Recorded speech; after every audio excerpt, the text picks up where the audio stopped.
Oke, halo teman-teman. Kita ketemu lagi di video untuk tutorial mata kuliah ekonomi teknik. Kali ini kita bakal review materi dulu ya. Kita bakal review materi untuk chapter 12 aja dulu gitu.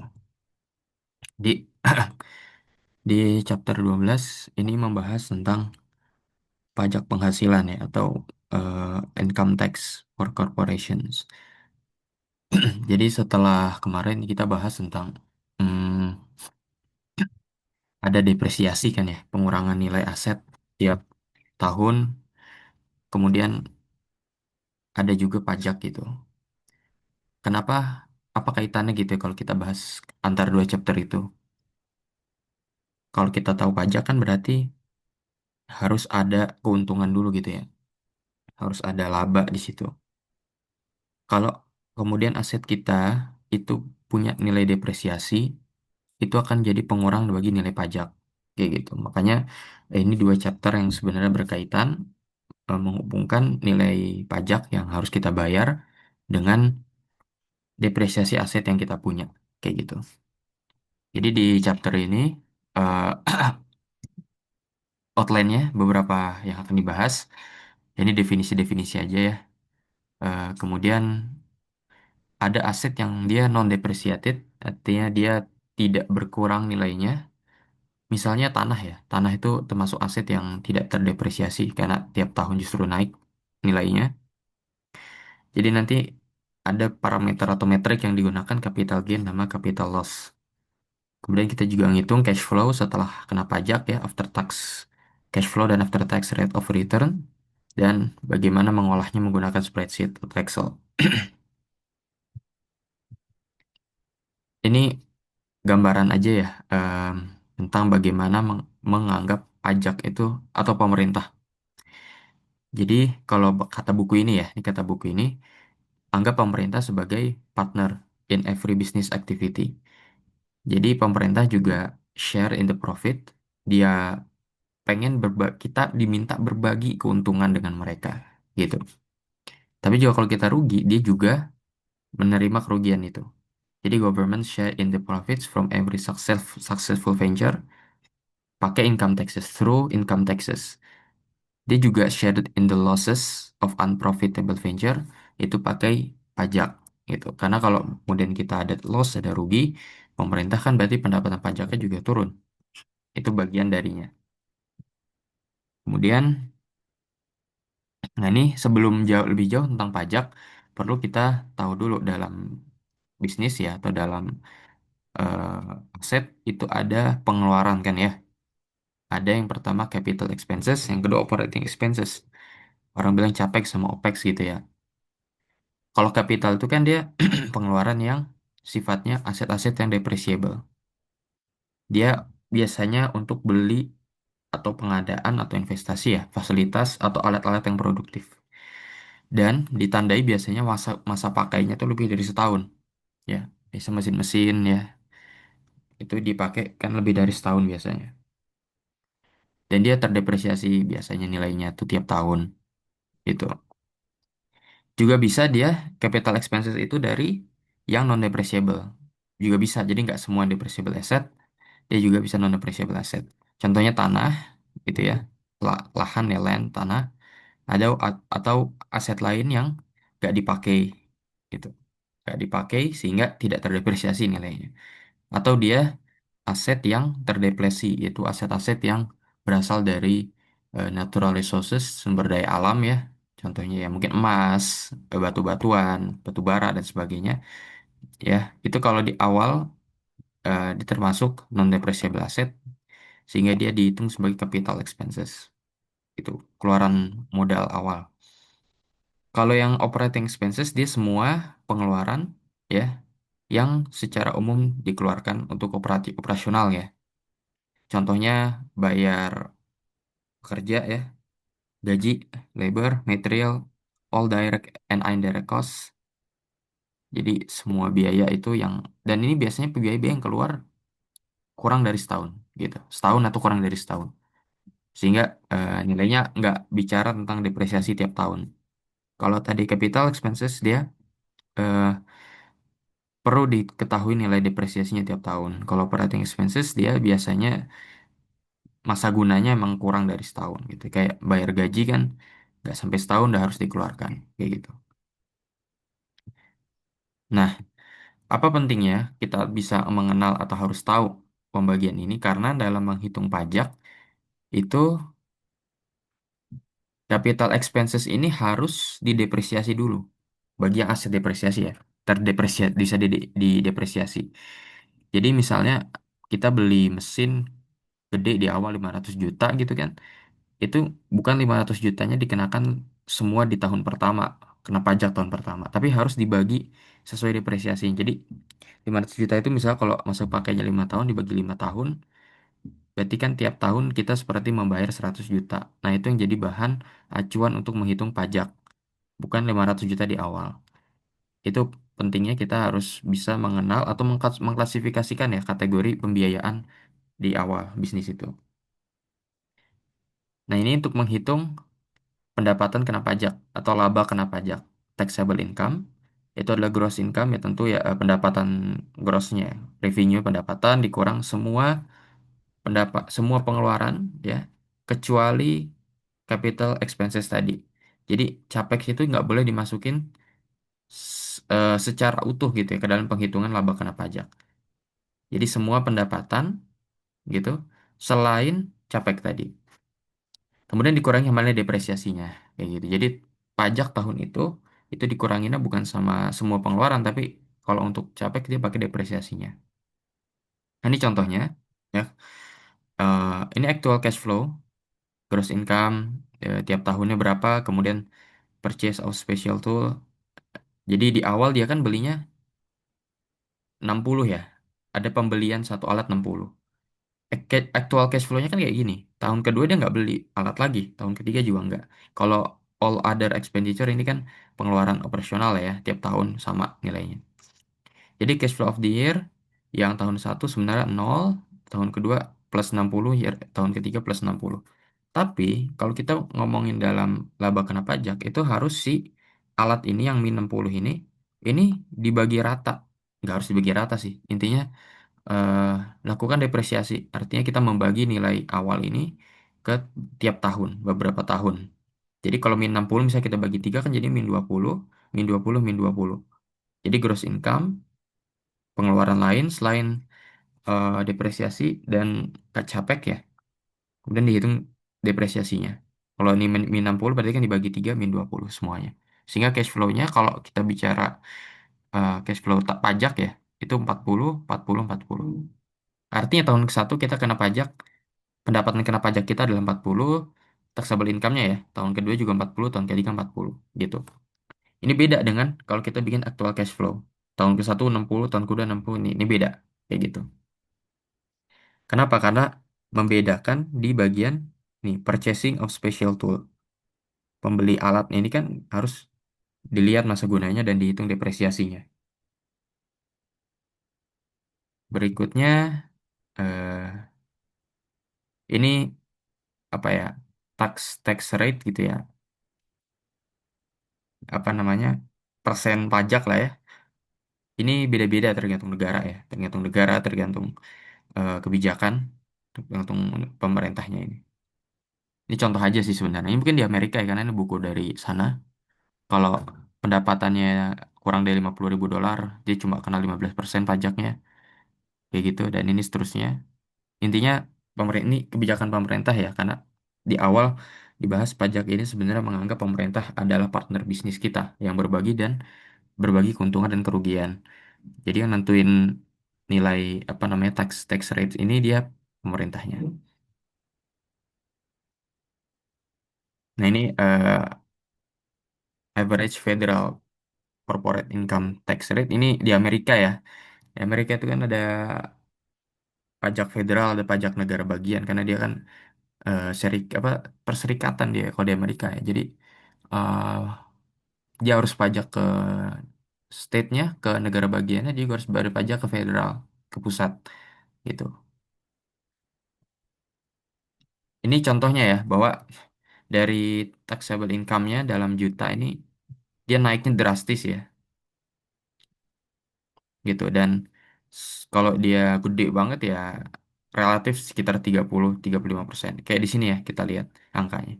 Jadi kalau dari 15% langsung naik ke 25%, 15% naik ke 25% pajaknya, terus naik sampai 30-35% pajak. Ini di Amerika tapi ya. Nanti mungkin teman-teman silakan baca atau dengerin kuliah. Barangkali disampaikan tentang pajak-pajak di Indonesia. Ini kalau federal ya, federal itu berarti dari pemerintah lagi ya, kira-kira. Dia beli tanah $220, dibangun 900.000 factory building, dan dipasang install $650.000 chemical equipment. Nah ini operationnya, gross income-nya, all expenses-nya, maka kita hitung depresiasinya dulu bagi pembangunan atau sorry alat nih ya chemical equipment ini karena dia kan alat ya yang gede di awal tahun tapi bisa didepresiasi jadi 650.000 ya ini dikali faktor depresiasinya ya teman-teman bisa lihat di video sebelumnya tentang depresiasi ya menentukan nilainya bangunan juga sama building 900.000 ini berapa jadi depresiasi tahunannya ini bisa dihitung sampai 909.000. Gross income-nya dikasih di soal 150, pengeluaran 100.000, depresiasinya segini. Sehingga kalau pengeluarannya sampai 240.000, berarti berapa itunya? Eh, apa namanya? Pajaknya. Ya. Kalau di sini dia ambil 39%. Gitu ya. Nah ini dia pakai acuan ini ya, grafik ini gitu. Kayak gitu. Jadi kena pajaknya 39% dari nilainya, kemudian ya ini federal income tax. Jadi pajak pusat gitu ya kalau federal tuh. Nah ini juga, ini konsep di Amerika ya. The amount of state tax paid is deductible in calculating the taxable income. Ya intinya ada combined income tax gitu ya. Combined incremental tax rate. Jadi kalau biasanya kalau di Amerika ya, ini kan negara perserikatan, di perusahaan itu akan bayar pajak duluan ke state, ke negara bagian. Nah, itu dianggap sebagai biaya. Sehingga nanti biaya pajak dia ke pusat, ke negara pemerintah pusat, itu bakal lebih sedikit gitu ya. Kenapa? Karena dia udah bayar pajak di em, negara bagian. Ini rumusnya ya, combine incremental tax rate, delta state tax rate tambah federal, tapi dikali satu min tax rate. Intinya ada pengurang dari pajak negara bagian itu. Ini contoh combine-nya ya. Silakan teman-teman perhatikan aja di bukunya. Nah, ini juga selecting an income tax rate for economic study. The tax rate to use is the incremental tax rate that apply to the change in taxable income projected. Jadi pajak yang diambil itu bakal dipakai ya, yang bakal dipakai untuk yang dipakai adalah incremental tax rate. Kita lihat aja contohnya nanti ya. Nah, ini slide mungkin pertambahan untuk informasi di Indonesia, tapi ini informasi lawas ya 2018. Jadi nanti teman-teman silakan baca-baca lagi berita atau info terbaru ya. Ini contoh pajak penghasilan di Indonesia ya. Kalau dia bentuknya perusahaan, badan usaha gitu ya. Kalau gross income-nya, penghasilan kotornya itu kurang dari 4,8 M, pajaknya 1%. Kalau lebih dari 4,8 sampai 50 M, dia sampai kena 0,25 atau 25%. Ya, dikali PKP, penghasilan kena pajak. Tapi kalau lebih dari 50 M, dia kena 25%. Kayak gitu. Ini di Indonesia, pajak penghasilannya ya. Ini macam-macam apa ya macam-macam pajak ya ini kalau penghasilan kotor pengeluaran biayanya berapa gitu ada kredit pajak PPh penghasilan dan sebagainya ini kalau mau tahu lebih detail teman-teman baca regulasi pemerintahnya gitu ya ini ya lapisan penghasilan kena pajak 0 sampai 50 juta 5%, lebih dari 50 juta 250 juta 15%. Ini biasanya meningkat emang seiring penghasilannya makin gede. Ini PTKP wajib pajak ya kalau udah ini ya apa orang yang udah nikah ada wajib pajak eh, kawin, ya, PTKP-nya, penghasilan, PTKP itu kan penghasilan tidak kena pajak gitu ya. Kalau belum nikah gitu ya, tan ini atau udah nikah tapi belum ada tanggungan, dia gede juga 58 juta ya. Penghasilan tidak kena pajaknya. Tapi kalau punya tanggungan satu 2 3 ini makin gede penghasilan tidak kena pajaknya. Ya, ini contoh aja ya, bagaimana di Indonesia juga regulasinya cukup banyak tentang perpajakan. Kemudian ini economic analysis taking income tax into account. Jadi kita mulai menghitung si pajak penghasilan itu. Kalau kemarin kita selalu bahas cash flow itu secara bersih, cuma dari uang keluar masuk, kemudian pakai bunga, ya.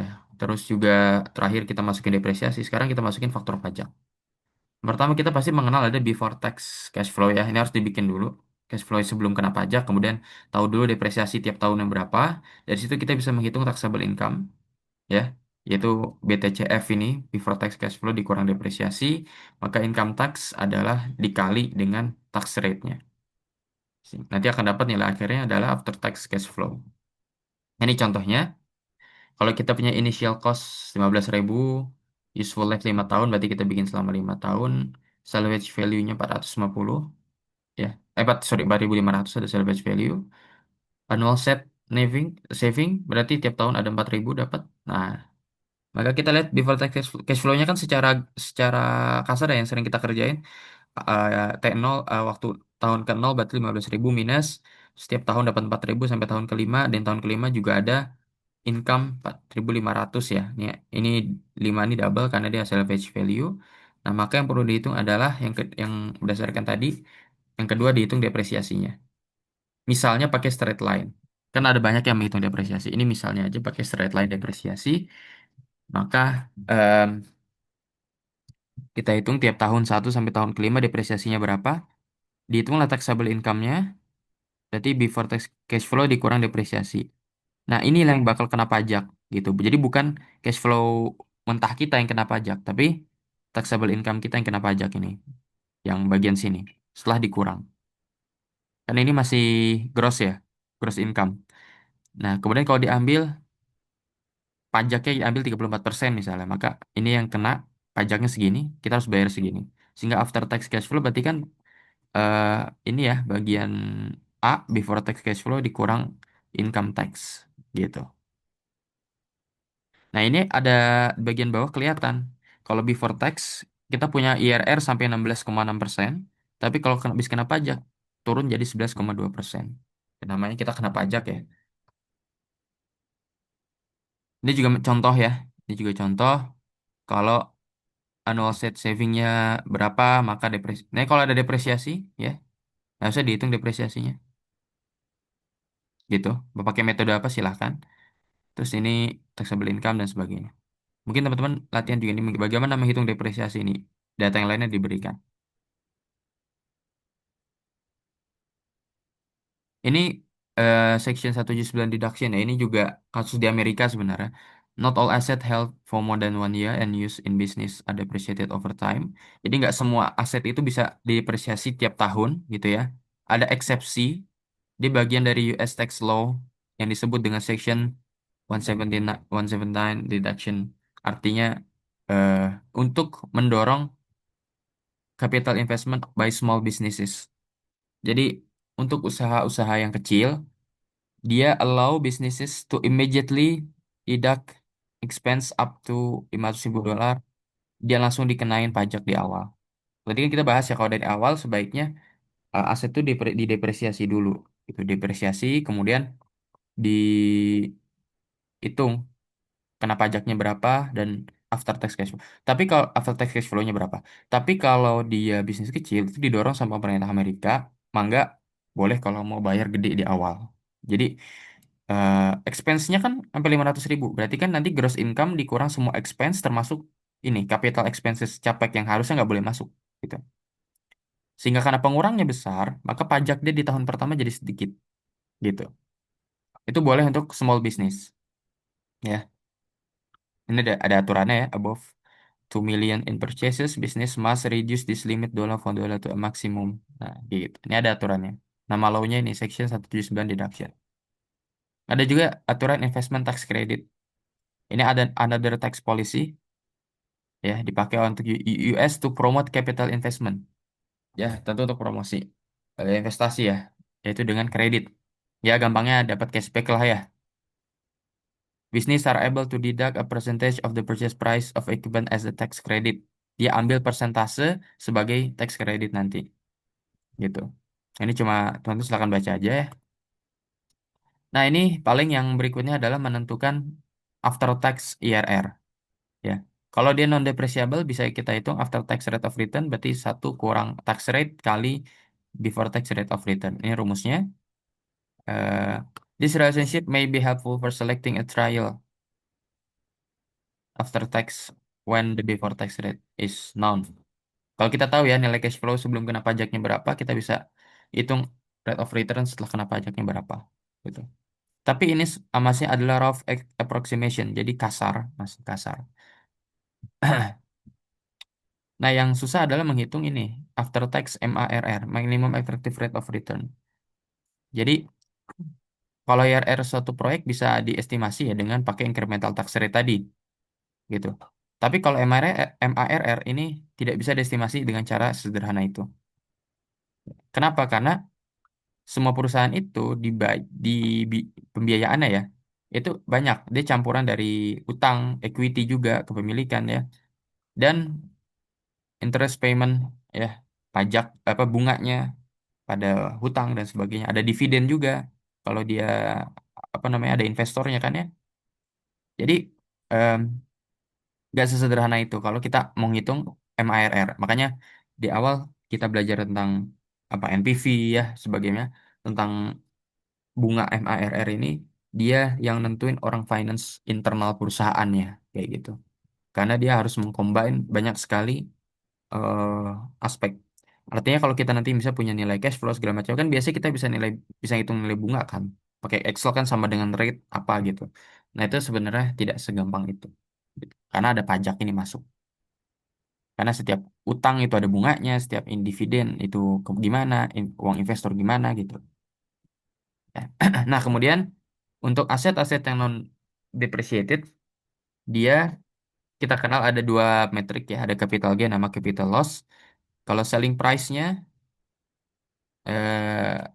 selling price of the capital asset exceed the original cost basis, harga jualnya bisa menutupi ya modalnya gitu ya, maka disebut capital gain, tapi kalau kurang dari disebut capital loss gitu. Jadi capital bisa gain bisa loss tergantung selling price dan original cost basis. Nah, ini apa nih? Tax treatment of capital gain and losses. Oh ya, bagaimana eh, menghadapi ya bagi perusahaan menghadapi yang disebut dengan capital gain dan loss tadi. Kalau perusahaan itu dapat capital gain ya dia akan dikenain pajak ya as ordinary income sebagai pendapatan secara umum ya udah gimana kena pajak. Tapi kalau dia loss maka capital lossnya itu akan only to extent of capital gain. Tidak akan ditarik ke depan ya. Excess capital loss may be carried back 3 years. Jadi dilihat selama 3 tahun gimana. Kalau nggak bisa 3 tahun diselesaikan, lossnya ini ditutup, maka biasanya dilanjutin sampai 5 tahun.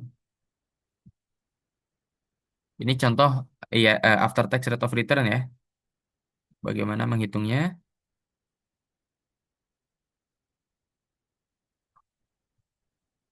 Ini untax yang belum kena pajak, kemudian yang udah kena pajaknya, taxable income-nya, income taxes-nya, dan cash flow akhirnya, maka ini bisa dihitung IRR-nya berapa. Nah, ini contoh kalau pada spreadsheet ya. Ini kalau pakai depresiasi double declining balance, dari tahun ke nol, kemudian SL-nya,